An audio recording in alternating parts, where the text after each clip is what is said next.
அனைவருக்கும் அன்பான வணக்கம். இன்னைக்கு இந்த வீடியோவில் நம்ம என்ன பார்க்க போகிறோம் அப்படின்னா, ரொம்ப ரொம்ப முக்கியமான ஒரு தலைப்பை பற்றி தான் இந்த வீடியோவில் நம்ம தெளிவாக விரிவாக பார்க்க போகிறோம். இந்த வீடியோவை முழுமையாக பார்க்கும்போது கிட்டத்தட்ட ஒரு 15 விதமான கருத்துக்களை உங்களுக்கு சொல்ல போகிறேன். இது ரொம்ப ரொம்ப முக்கியமான ஒரு கருத்து. இது தெரியாட்டி நீங்கள் ஜாதக பலன் பார்க்கும்போது நல்ல விஷயத்த கெட்ட விஷயமா சொல்லிடுவீங்க, கெட்ட விஷயத்த நல்ல விஷயமா சொல்லிடுவீங்க. அதனால இன்னைக்கு நம்ம பார்க்கக்கூடிய தலைப்பு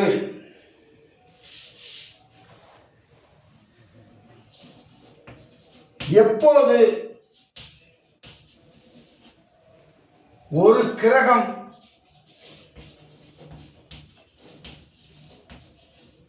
வலு அல்லது வலிமை இழக்கும்.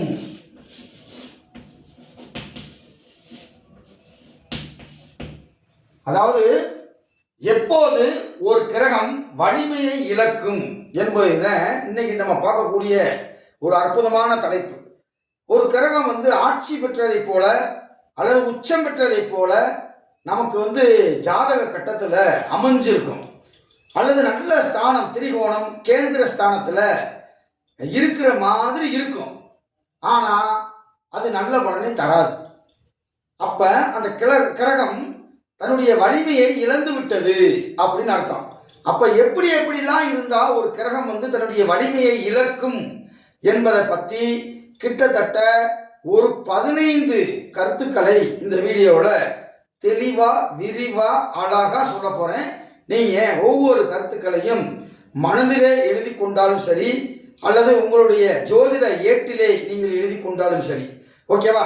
இந்த வீடியோக்குள்ள போறதுக்கு முன்னாடி 100 கேள்விகளுக்கு விடை எப்படி கண்டுபிடிக்கிறது அப்படின்னு சொல்லி நாங்கள் தனியாக ஒரு ஆப் மூலமாக உங்களுக்கு அந்த லிங்க் அனுப்பிடுவோம். அதாவது நீங்கள் ஒரு ஜோதிடம் பார்க்குறீங்க, பார்க்கும்போது உங்ககிட்ட பார்க்கக்கூடியவங்க என்னென்ன கேள்வியெல்லாம் கேட்பாங்க அப்படின்றதெல்லாம் தொகுத்து ஒரு 100 கேள்வியை வடிவமைப்பு செய்து அந்த 100 கேள்விக்குள்ளதே அவங்களுடைய கேள்வி இருக்கும்.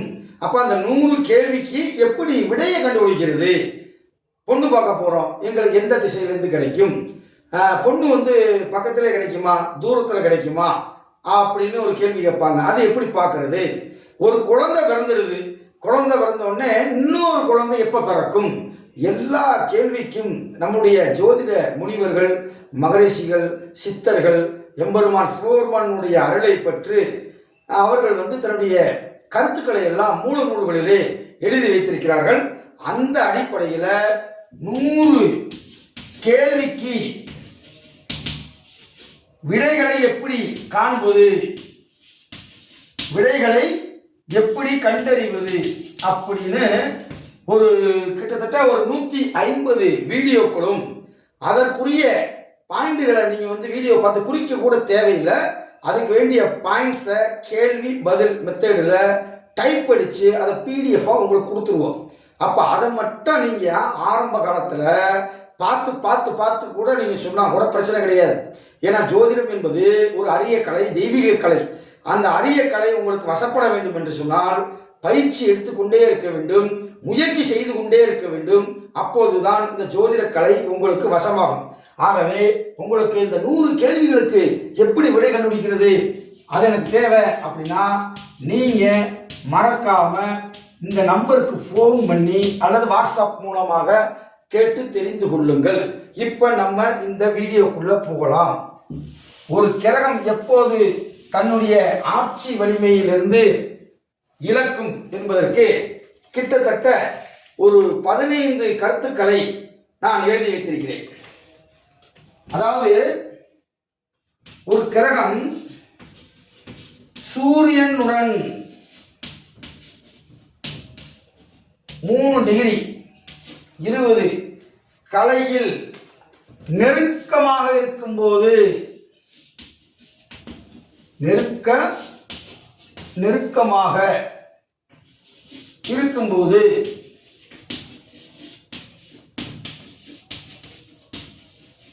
அந்த கிரகம் தன்னுடைய வலிமையை இழந்து விடுகிறது. வலிமையை இழக்கும். அதாவது இதுக்கு நான் விளக்கமும் நான் உங்களுக்கு கொடுத்துறேன். அதாவது சூரியனுடன் ஒவ்வொரு கிரகமும் குறிப்பிட்ட டிகிரியில், ஒவ்வொரு கிரகமும் ஒவ்வொரு டிகிரி இருக்கு. அந்த கிரகங்கள் சூரியனோடு சேரும்போது அஸ்தமனம் என்ற ஒரு நிலையை அடைந்துவிடும். அதாவது அந்த கிரகம் தன்னுடைய ஒளியை இழந்து விடும். சூரியனுக்கு மிக நெருங்கி, அப்ப 3.20 டிகிரியில நெருங்கிருச்சு அப்படின்னா எந்த ஒரு கிரகமாக இருந்தாலும் அந்த கிரகம் தன்னுடைய வலிமையை இழந்து விடும். அப்ப இழந்துருச்சு அப்படின்னா அவர் பாக்கியாதிபதியா கூட இருக்கலாம், லக்கணாதிபதியா கூட இருக்கலாம், பஞ்சமாதிபதியா கூட இருக்கலாம். அப்ப அந்த எந்த இடத்துக்கு உரிய கிரகம், அதாவது எந்த இடத்தினுடைய ஆதிபத்தியத்தை பெற்ற கிரகம் அங்கே சூரியனோடு சேர்ந்து அஸ்தமனம் அடைந்து விட்டதோ அந்த கிரகம் தன்னுடைய வலிமையை முழுமையாக இழந்துவிடும். இப்ப பாருங்க, உச்சம் பெற்ற கிரகமா இருந்தா கூட அது தன்னுடைய வலிமையை இழந்துடும். இந்த ஒரு கருத்துக்கு விளக்கம் சொல்றேன். மொத்தம் 15 கருத்துக்கள் இருக்கு. ரொம்ப ரொம்ப முக்கியமானது. இது தெரியாட்டி நம்ம ஜோசியம் பார்த்துக்கிட்டே இருப்போம், தப்பு தப்பா சொல்லிடுவீங்க. இப்போ உங்களுக்கு விளக்கத்தோட சொல்றேன். கொஞ்சம் பெரிய வீடியோவா ஆனாலும் பரவாயில்ல. நம்ம நிறைய புதிய விஷயங்களை தெரிஞ்சுக்கிட்டாதே இந்த ஜோதிட கலை உங்களுக்கு எளிமையான முறையிலே வசமாகும் என்பதிலே எந்த கருத்தும் கிடையாது. இங்க பாருங்க, சுக்கிரன், சூரியன், லக்கணம் எது வேணாலும் எடுத்துக்கோங்க, நான் புரிஞ்சுக்கிறதுக்காக சொல்றேன். மீனம் என்ற ராசியிலே சுக்கிரன் உச்சம் அடையும் என்பது உங்கள் அனைவருக்கும் தெரிந்த ஒரு விஷயம். ஆனால் சூரியனோடு உச்சம் பெற்ற சுக்கிரன் சேர்ந்து குறிப்பிட்ட பாகைக்குள் அது அஸ்தமனம் அடைந்து விட்டால் ஒருபோதும் இந்த கிரகம் தன்னுடைய வலிமையை செய்வது இல்லை. இப்ப உதாரணத்துக்கு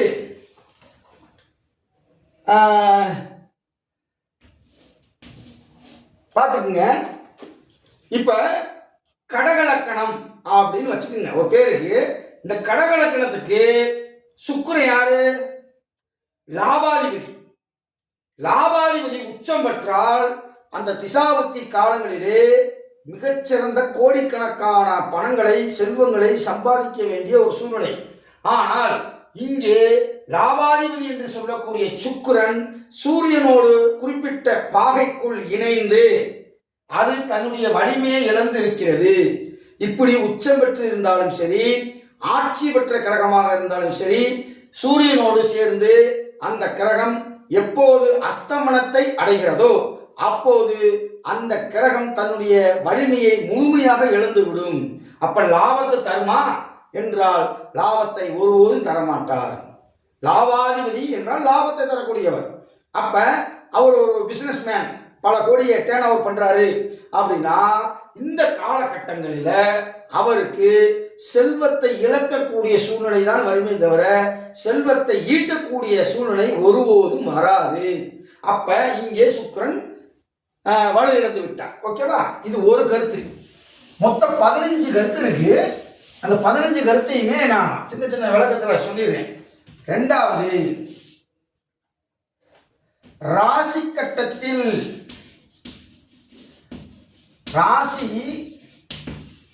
ராசி கட்டத்தில் ஒரு கிரகம் உச்சமடைந்து, உச்சம் அல்லது ஆட்சி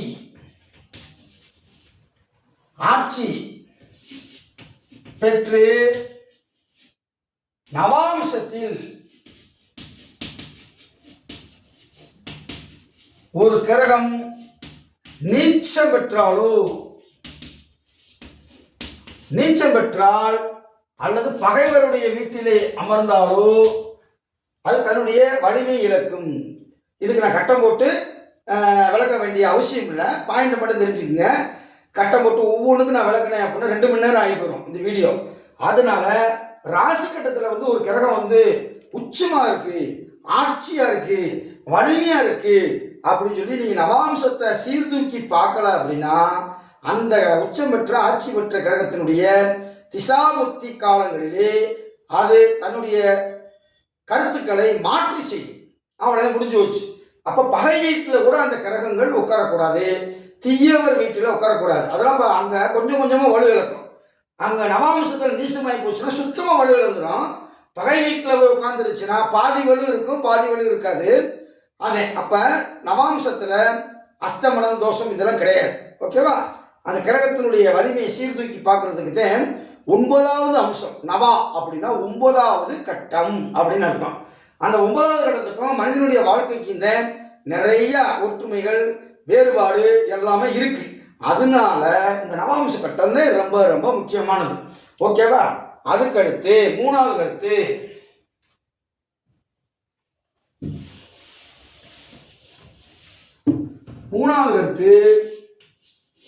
ஒரு உச்சமோ அல்லது ஆட்சியோ பெற்ற ஒரு கிரகத்தை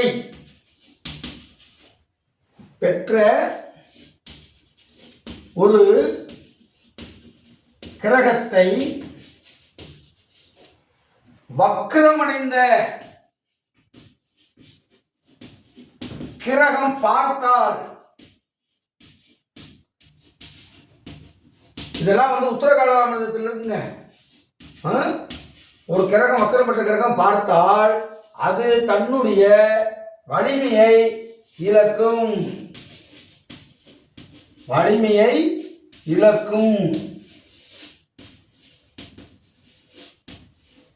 பார்த்துக்குங்க. அப்ப ஒரு கிரகம் ராசி கட்டத்தில் ஆட்சியாகவோ உச்சமாகவோ அல்லது கேந்திர ஸ்தானத்திலேயோ திரிகோண ஸ்தானத்திலேயோ நல்ல இடத்துல இருந்தும் ஏதாவது வக்ரம் பெற்ற கிரகம் பார்த்துருச்சு அப்படின்னா அது தன்னுடைய ஒருபோதும் செய்யாது, நல்ல விஷயத்தை செய்யாது. அப்போ அவனுக்குள்ள உச்சம் பெற்று இருந்து வேஸ்ட்டு, ஆட்சி பெற்று இருந்து வேஸ்ட்டு. அப்போ அதெல்லாம் பார்த்துக்கணும். வக்ரம் பெற்ற கிரகத்தினுடைய பார்வை மிக மிக கொடுமையானது என்று காளிதாஸ், மகாகவி காளிதாஸ் உத்தரகாலாமிர்தம் அப்படின்ற நூலில் மிக தெளிவாக எழுதுகிறார்.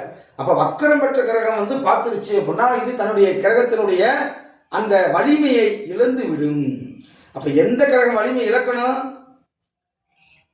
ருணரோக சத்ர ஸ்தானாதிபதி 6, 8, 12 வலிமை இழக்கிறது நல்லது. கெட்டவன் கெட்டிடில் கிட்டிடும் ராஜயோகம். அப்போ நல்ல கிரகங்கள் வலிமை இழக்கக்கூடாது. லக்னாதிபதி குறிப்பாக வலிமை இழக்கக்கூடாது. அல்லது தனாதிபதி என்று சொல்லக்கூடிய லக்கணத்திலிருந்து 2ஆம் இடத்தினுடைய அதிபதி எந்த ஒரு காரணத்தை முன்னிட்டு கிடைக்கூடாது. லாபத்தை தரக்கூடிய அந்த லாபாதிபதி என்று சொல்லக்கூடிய லக்கணத்திலிருந்து 11ஆவது இடத்தினுடைய அதிபதி எந்த ஒரு சூழ்நிலையும் கிடைக்கூடாது. அப்ப இந்த பாக்கியாதிபதி சுத்தமாக கிடைக்கூடாது. பெண்களுக்கு முக்கியமான இடம் 9ஆம் இடம் தான், பாக்கியஸ்தானம். அப்பதான் அந்த பாக்கியஸ்தானம் நல்லா இருந்தால் மட்டும்தான் கணவனோடு சேர்ந்து ஒற்றுமையாக நீண்ட நாள் தன்னுடைய குடும்பம் என்ற ஒரு அமைப்பை இயக்க முடியும். அங்கே 9ஆம் அதிபதி பெண்களுடைய ஜாதகத்தில் கெட்டு போச்சு அப்படின்னா ஒருபோதும் கணவனோடு நிம்மதியாக வாழ முடியாது. அது டைவர்ஸு, கோர்ட்டு கேஸு, பிரச்சனை, ஒரே வீட்டுக்குள்ளே பேசாமல் இருக்கிறது, இந்த தாமரை இலை மேலே இருக்கக்கூடிய தண்ணியை போல அவங்களுடைய வாழ்க்கை என்பது சிதறி போய்விடும். அதனால் இந்த கருத்தை தெரிஞ்சுக்கங்க. அடுத்து நம்ம பார்க்கக்கூடிய 4வது கருத்து என்ன அப்படின்னா, 4வது கருத்து, ஒரு கிரகத்தை நீங்க எழுதிக்கீங்க, அதனால நான் சொல்றேன், மெதுவாக எழுதிய போடுறேன். ஒரு கிரகத்தை பல தீய கிரகம் கூடும்போது அல்லது பார்க்கும்போது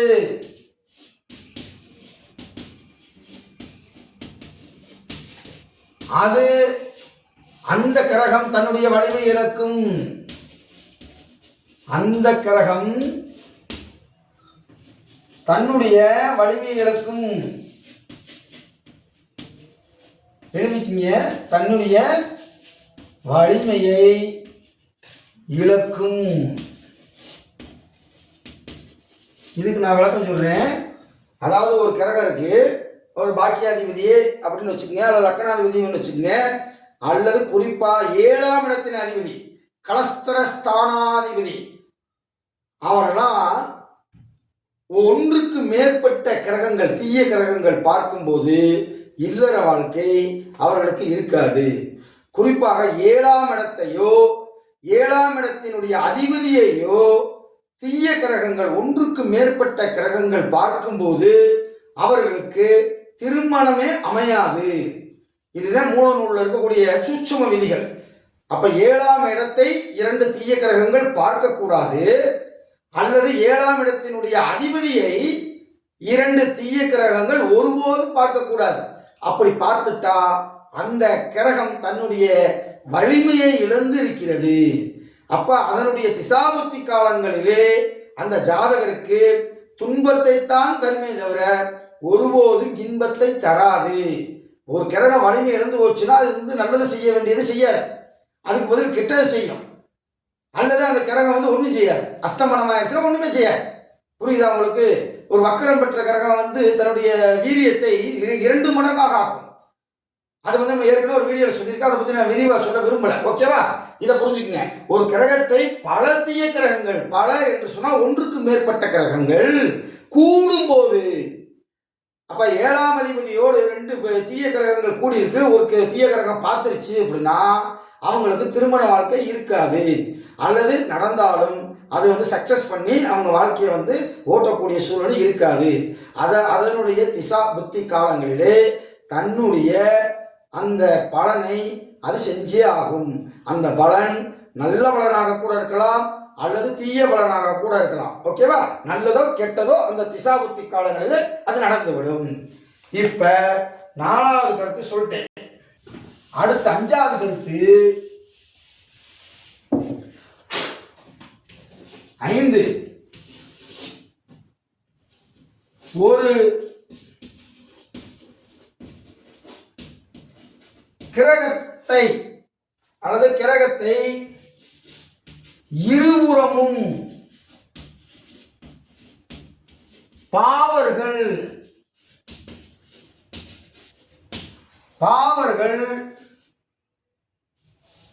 இருக்க அந்த கிரகம் வலிமை இழக்கும். அந்த கிரகம் தன்னுடைய வலிமையை இழக்கும். நல்லா தெரிஞ்சுக்கங்க.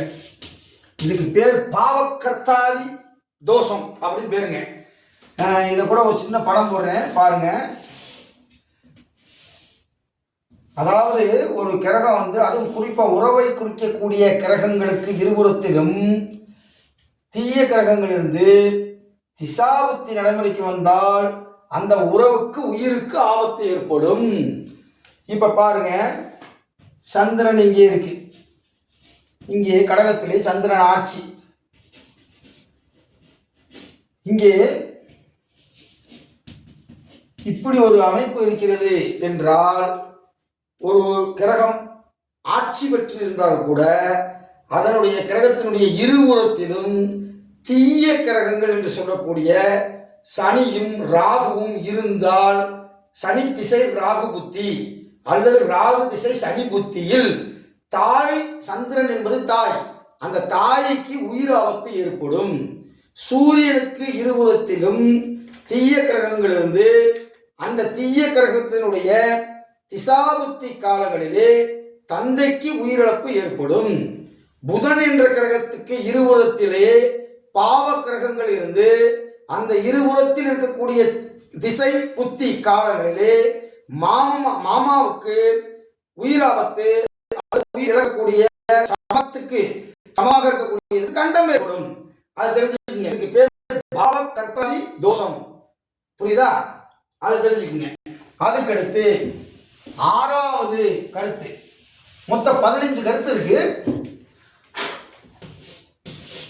6வது கருத்து என்ன அப்படின்னா, ஒரு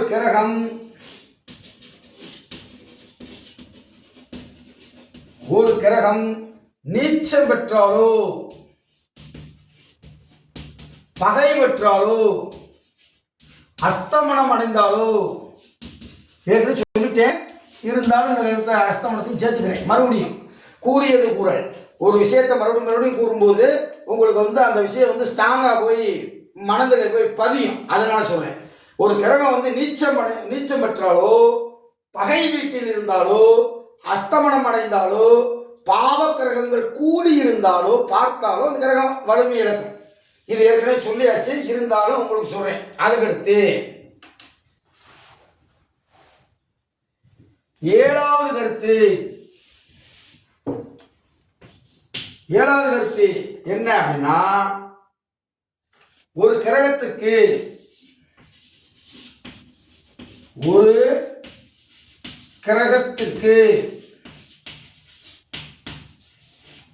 வீடு கொடுத்தவன்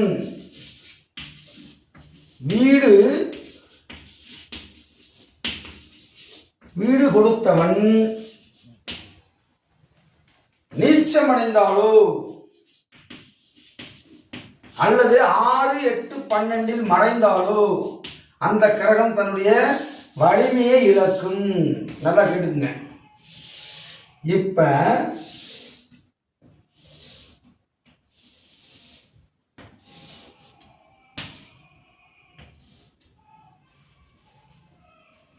இப்ப இங்கே குரு உச்சம், ஓகேவா? குரு உச்சமாயிருக்கு கடகத்துல, அந்த சந்திரன் நீசமாயிருச்சு. அப்படின்னா குரு இங்கே உச்ச வலிமையில இருக்காரு அப்படின்னு நீங்க எடுத்துக்க கூடாது. வீடு கொடுத்தவன் கெட்டு போயிட்டான், வீடு கொடுத்தவன் அஸ்தமனம் இது நீச்சமாயிருச்சு. அப்ப குரு தன்னுடைய வலிமையை இழந்திருக்கு அப்படி எடுக்கணும். ஓகேவா? இது எத்தனாவது கருத்துங்க? ஏழாவது கருத்து. அடுத்து எட்டாவது கருத்து. ஏன் நான் கையில் எழுதி வச்சிருக்கேன் அப்படின்னா, எதுவும் விட்டுறக்கூடாது, ஒரு பாயிண்ட் கூட விடக்கூடாதுன்றதுக்காக அந்த அல்பபெட்டிக் ஆர்டர் படி நான் எழுதி வச்சிருக்கேன். பாருங்க, எட்டாவது கருத்து. 6, 8, 12 அமரும் போது வலிமையை இழக்கிறது. ஒரு கிரகம் வந்து 6, 8, 12 அமரும் போது அது தன்னுடைய வலிமை இழக்கும். அமர, நீ எழுதிக்கிங்க அதை கொஞ்சம். அமர வலிமை இழக்கும், வலிமை இழக்கும். அதுக்கடுத்து பாருங்க, 6க்குரிய 8லயோ அல்லது 8க்குரிய 12லயோ அல்லது 12க்குரிய 6லயோ ஒரு மறைவு ஸ்தானத்தினுடைய அதிபதி இன்னொரு மறைவு ஸ்தானத்தில் அமர்ந்து திசாபுத்திகள் நடைமுறைக்கு வரும்போது அது திடீர் ராஜயோகத்தை கொடுக்கும். அப்போ 6, 8, 12 அமர்ந்த கிரகம் ஒரு 6ஆம் இடத்தினுடைய அதிபதி 8ல உட்காரலாம், 8க்குரிய 12ல உட்காரலாம், 12க்குரிய 6ல உட்காரலாம். அப்படி ஒரு மறைவுஸ்தானத்தினுடைய அதிபதி இன்னொரு மறைவுஸ்தானத்தில் போய் உட்கார்ந்துருச்சுன்னா அது யோகத்தை தான் கொடுக்கும். ஓகேவா? இங்க பாருங்க, அதே மாதிரி ஒரு கிரகம் வந்து தன்னுடைய 6, 8, 12 இடத்துல போய் உட்கார்ந்தாலோ, 6ஆம் அதிபதியோடு சேர்ந்தாலோ, 8ஆம் அதிபதியோடு சேர்ந்தாலோ, 12ஆம் அதிபதியோடு சேர்ந்தாலோ பார்த்தாலோ அந்த கிரகம் தன்னுடைய வலிமையை இழக்கும். தெரிஞ்சுக்கங்க, ஜாதகத்தில் 6, 8, 12 ஒரு டேஞ்சரஸான ஒரு பிளேஸ், அதை தெரிஞ்சுக்கணும். அந்த இடத்துல இருக்கக்கூடிய கிரகங்கள் ஒருபோதும் நன்மையை செய்ய. அதுக்கடுத்து 9வது பாயிண்ட், கிரக யுத்தத்தில் தோத்த கிரகம். நல்லா கேட்டுக்கங்க, கிரக யுத்தத்தில் தோற்ற கிரகம் ஒருபோதும் நன்மையை செய்யாது. தோல்வி அடைந்த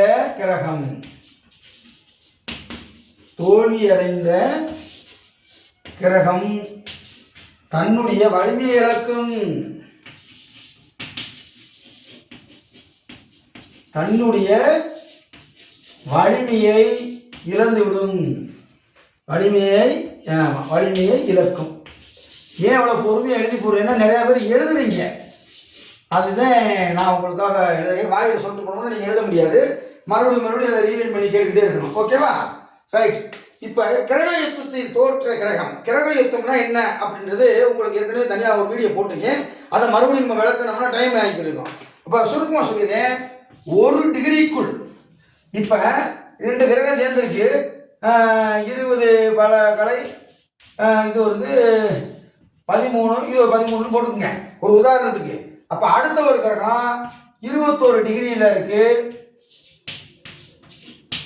இப்படி இருக்கு அப்படின்னா ரெண்டையும் பார்த்தீங்கன்னா 1 டிகிரி வித்தியாசம். இப்படி ஒரு ஒரு ஒரு பாவகத்தில் 2 கிரகங்களோ 2க்கு மேற்பட்ட கிரகங்களோ அமரும் போது கட்டாயம் நீங்க டிகிரியை பார்க்க ஆரம்பிச்சிடணும். குறிப்பா ஒரு 4 கிரகம் இருக்கு, கூட செவ்வாய் இருக்கு அப்படின்னா அந்த செவ்வாய் இருந்தாலே அங்க கிரக யுத்தம் ஏற்பட்டு விடும். ஏன்னு கேட்டா யுத்த கிரகம். அந்த யுத்த கிரகம் அப்போ ஒரு ஒரு கிரகத்துக்கும் இன்னொரு கிரகத்துக்கும் எத்தனை டிகிரி டிஃப்ரெண்ட் இருக்கு அப்படின்றத பார்க்கணும். இதெல்லாம் திருக்கணிதத்தில் இருக்கக்கூடிய ஸ்பெஷாலிட்டி. வாக்கிய பஞ்சாங்கத்துலலாம் இது இருக்காது. அப்போ திருக்கணிதம் என்பது அக்யூரசி, ஒரு விஷயத்தை துல்லியமாக கணிப்பெடுப்பது இந்த திருக்கணிதம். அப்படி இருக்கும்போது 1 டிகிரி வித்தியாசத்துக்குள்ள வந்தால் அங்கே அதிக பாகை பெற்ற கிரகம் வெற்றி அடைந்ததாகவும், இதுக்கு இப்போ எந்த கிரகம் வெற்றி அடைஞ்சிச்சு? இப்போ ஏதோ 2 கிரகம் போடுங்க, அப்போ இந்த கிரகம் தோல்வி அடைஞ்சிருச்சு, 21 டிகிரி வெற்றி அடைஞ்சிருச்சு அப்படின்னு அர்த்தம். அப்போ கிரகத்தில் தோல்வி அடைந்த கிரகம் தன்னுடைய வலிமையை இழந்து விடும். அது உச்சமாக கூட இருக்கலாம், ஆட்சியாக கூட இருக்கலாம், நல்ல கிரகமாக கூட இருக்கலாம். ஓகேவா? அப்போ அது தன்னுடைய வலிமை இழந்துடும். அடுத்து 10வது கருத்து பாருங்க. 10வது கருத்து, பாவர்களுடன் சேரும் போது, பாவர்கள் பார்க்கும் போதும் வலிமை இழக்கும். இதை சொன்னேன், இருந்தாலும் சொல்றேன். பாவருடன் சேரும்போது அல்லது பாவர்கள் பார்க்கும்போது, பாவர்கள் பார்க்கும் போது தன்னுடைய வலிமை இழக்கும். பார்க்கும் போது தன்னுடைய வலிமை இழக்கும். அப்ப பாருங்க எவ்வளவு பிரச்சனை இருக்கு ஜாதகத்துல. சும்மா மேலோட்டமா பார்த்துவிட்டு ஆஹா ஆட்சியா இருக்கு, உச்சமா இருக்கு அப்படின்னா அந்த கிரகம் உச்சமா தான் இருக்கும். உச்சமா இருக்காது. உச்சமா இருக்கா உச்சமா இருக்கான்றத நீங்க பார்க்கணும். பார்க்கும்போது வலிமை இழக்கும். பாருங்க, இன்னொரு கருத்தையும் சொல்றேன், நீங்க புரிஞ்சுக்குங்க. ராகு கேது கூட எந்த கிரகம் சேர்ந்தாலும் அது முழு பாவிட்டான். ராகு கேதுவோடு சேர்ந்த கிரகங்கள் அது இயற்கை சுபராக இருந்தாலும் சரி, லக்கண சுபராக இருந்தாலும் சரி. இப்போ செவ்வாய் இங்கே உச்சம்னு வச்சுக்கோங்க, கூட ராகுவோ அல்லது கேதுவோ இருக்கு. நல்லா கேட்டுக்குங்க. உச்சமாக அடைஞ்ச செவ்வாயை நம்ம பெருமையாக பேசக்கூடாது. ஏன்னு கேட்டால் இந்த செவ்வாய் ராகுவோடு சேர்ந்துட்டா பாவி ஆயிடுவேன். ஏற்கனவே செவ்வாய் பாவி. அப்போ அதில் குரு இருக்காரு, உச்சம் பெற்று இருக்காரு. இங்கே ராகு இருக்கார். இது பலருடைய ஜாதகத்தில் இருக்கும். அப்போ உச்சம் பெற்ற குருவோடு ராகு சேரும்போது இங்கே குரு பாக்கியாதிபதியாக வந்தாலும் சரி, லாபாதிபதியாக வந்தாலும் சரி, என்ன அதிபதியாக வந்தாலும் சரி, குரு இயற்கை சுவர் இங்கே இயற்கை பாவராக மாறிவிடுவார். அது தெரிஞ்சுக்கங்க. சுக்கிரனோ குருவோ புதனோ தேய்வு வளர்வழி சந்திரனோ இதெல்லாம் நம்ம சுவர்கள்ன்றோம். அந்த எந்த சுவர்களாக இருந்தாலும் ராகு கேதுவோடு சேரும்போது அது தோஷத்தை அடைந்து விடும். அப்ப அது தன்னுடைய வலிமையை இழந்து விடும். பார்த்துக்குங்க. அதுக்கடுத்து 11வது கருத்து, கொஞ்சம் பெரிய வீடியோவாக இருந்தாலும் இது பெரிய விஷயத்தை சொல்லக்கூடிய ஒரு வீடியோ, அதனால நான் பொறுமையாக நடத்துகிறேன். இருந்தாலும் பாவராகிய 6, 8, 12 சேர்க்கையும் பார்வையும் அடைந்தால் அது தோஷத்தை கொடுக்கும்.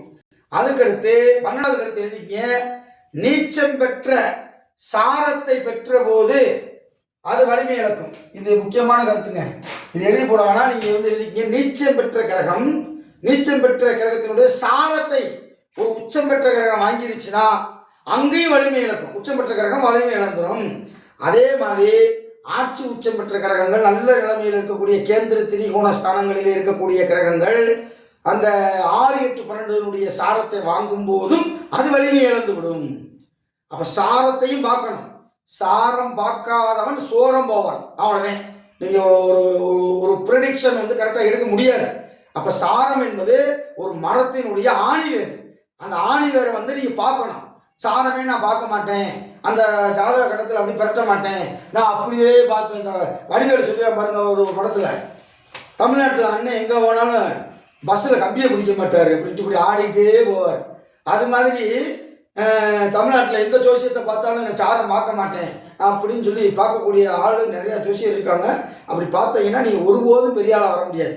ஒருபோதும் நீங்கள் சொல்கிற கருத்துக்கள் பழகிய அடித்து சொல்கிறேன், தெரிஞ்சுக்குங்க. அப்போ 6, 8, 12 கிரகத்தினுடைய சாரத்தை பெற்றாலோ, நீச்சம் பெற்று இருக்கக்கூடிய ஒரு கிரகத்தினுடைய உச்சம் பெற்ற கிரகத்தினுடைய சாரத்தை வாங்கிட்டாலோ அது தன்னுடைய வலிமையை இழக்கும்.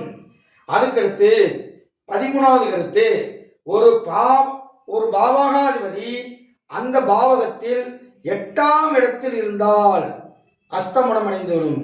ஒரு பாவகாதிபதி அதனுடைய 8ஆம் இடத்துல இருந்தாலும் வலிமை இழந்துருன்றான். பார்த்துக்குங்க, இதெல்லாம் ரொம்ப முக்கியமான கருத்து. ஒரு பாவகாதிபதி அதனுடைய 8வது இடத்தில் இருக்கும்போது வலிமை இழக்கும். அப்படின்னா என்ன அர்த்தம்? இப்ப குரு இருக்காரு. இந்த குரு பாவகாதிபதி குரு 1, 2, 3, 4, 5, 6, 7, 8 குரு இங்க இருக்கும்போது இந்த ஒரு பாவகத்தை குறிக்கக்கூடிய கிரகம் அது தன்னுடைய 8வது இடத்தில் இருந்தால் அது தன்னுடைய வலிமையை இழக்கும் அப்படின்றார். அப்ப அதையும் பார்த்துக்கிறோம். ஒரு பாவகாதிபதி 6, 8, 12 மறைஞ்சிட்டாலும் அது தன்னுடைய பாவகத்தை இழந்து விடும். ஓகேவா? ரொம்ப நன்றி, ரொம்ப சந்தோஷம். 6, 8, 12 அதிபதியின் சாரத்தை பெறும்போது ஒரு கிரகம் தன்னுடைய வலிமையை இழக்கும் அப்படின்றத தெரிஞ்சுக்குங்க.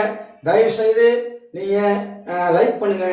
இந்த நீங்கள் நிறையா பேர் வீடியோ பார்க்குறீங்க, சந்தோஷம். ஆனால் ஒருத்தர் கூட லைக் பண்ணுறது இல்லை. ஹைப்னு ஒரு பட்டன் இருக்குது, அதையாவது அமுக்குங்க. நீங்கள் கமாண்டு போடுங்க.